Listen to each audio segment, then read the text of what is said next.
Alright, today we're going to review 1981's Nightmare. Uh, Basically, this is probably the most darkest, fucked up slasher movie ever. Definitely of the 80s. I think a lot of people think a Maniac is the dark. I'd say this one's even darker than that. I'm going to try and show the original cover, the cover I know it as, at least when I was going to the video store. I remember seeing this one. This is also the print I have of this movie. Apparently this is the uncut version, but then I've heard there's a DVD, a foreign DVD, that's has an even more uncut, which I couldn't imagine this being any more gory than it already is. But either way, this is also known as Nightmare in a Damaged Brain, Schizo, and they even, I think in the 90s, totally changed the cover. You know, had people that weren't even in the movie, and called it Blood Splash, which, you know, if you rented the movie and saw that, I mean, it just had nothing to do with it, but you know, it just had blood all over the cover. But anyways, on to the movie. Apparently this is coming out on DVD finally in July 2011, which right now is only a couple weeks away. And I've heard this was coming out before, so who knows. You know, I don't know what took it so long. It may be just because it's so messed up and dark, no one wanted to be associated with it. But as far as the 80s slashers, it's one of the best. The other controversial thing about it, I mean, not only was it a video nasty, it was banned, and even in, I think in Europe, somebody went to jail over releasing a print of this that was uncut, or there's something that they shouldn't have released. But the other big controversial thing is Tom Savini's involvement with this movie. On the cover, it doesn't say it there, but on some covers it says, you know, brought to you by the guy who brought you Dawn of the Dead and Friday the 13th, and you know, just really advertised his name as being involved with it and doing the special effects. And Savini claims that, you know, I had nothing to do with this movie's a piece of shit. But he can't really say that, because if you look at this picture right here, which I found online, I'm gonna try to get it in focus. There we go. As you can see, that kid right there is the kid who chops off the dominatrix's head, or whatever that lady is that was beating up his dad. And there is Mr. Savini showing him how to properly chop the head off. So, you know, he can't exactly say he didn't have anything to do with it, because that's clearly on the set of that movie.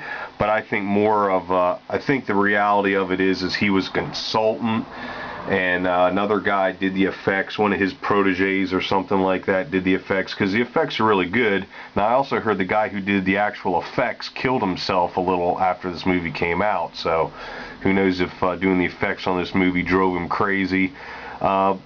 But anyway, down to the actual movie. It's a basic slasher plot. A guy, you know, coming out of a mental hospital, killing people. But with this one, he doesn't actually break out. The doctors, I guess, are trying some new medications on him, and they think that he's okay or ready to return to society. But either way, they release him, and his actual psychiatrist, which I would compare to maybe the Dr. Loomis, you know, his role in Halloween. The guy who had that doctor role in this movie, when he finds out this guy's been released, he's like, what the hell were you guys thinking? He's a nut. And but anyway, this guy gets released. The first thing he does is hit like some real sleazy area. I don't know exactly where it is, but you know, where all this, you know, just real sleazy XXX type area, and he goes around and checks some of that out, and then he, you know, eventually he starts killing people. I mean, he has nightmares, he's not taking his pills or something like that, but he starts flipping out and killing people pretty quickly. The deaths are really gory. There's a throat slashing scene that's probably the goriest or most disturbing throat slashing I've ever seen. It's actually this one right here that we're looking at. That's probably and then the death of his father in the, when he flashes back, that's pretty gory as well, the head chopping. So the effects were pretty well done. This movie does cross some paths. They don't, at least the version I saw, they don't show it on screen, but a kid actually gets killed in this movie. Now, I mean, that, realistically, I mean, messed up, crazy serial killers have unfortunately killed kids before, so I mean, they don't pull any punches, but obviously, and a lot of people don't want to see that. And, I mean, they don't show it, but it is implied.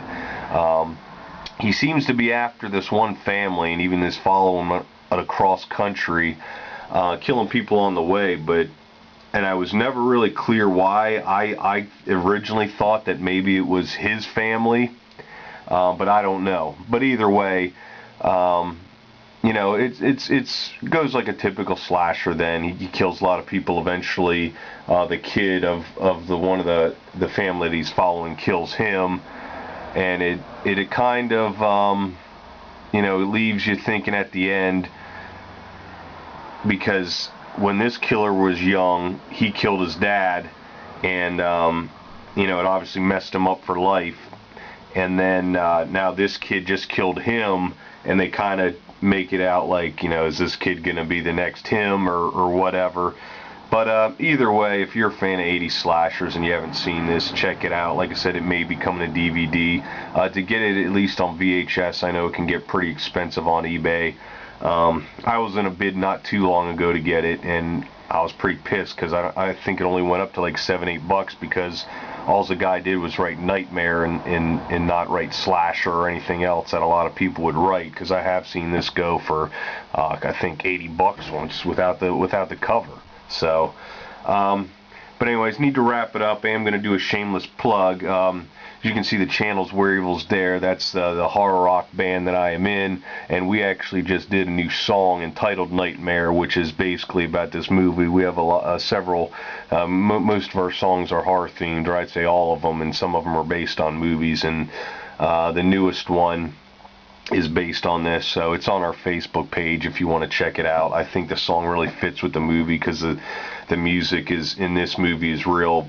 It's pretty good, but it's 80s dark slasher music, and I think that's kind of what the sound of our song kind of I would compare it to as well. So that's pretty much it for this one. If you can, it comes out on DVD and you can rent it somehow. It may not be for your taste. Like I said, it is very dark, and it's certainly not a happy movie or gonna put you in a good mood. But if you like 80s slashers, and you saw Maniac and you didn't mind that, you probably wouldn't mind this too much. So that's all I got for this one. Check it out. Thanks for watching.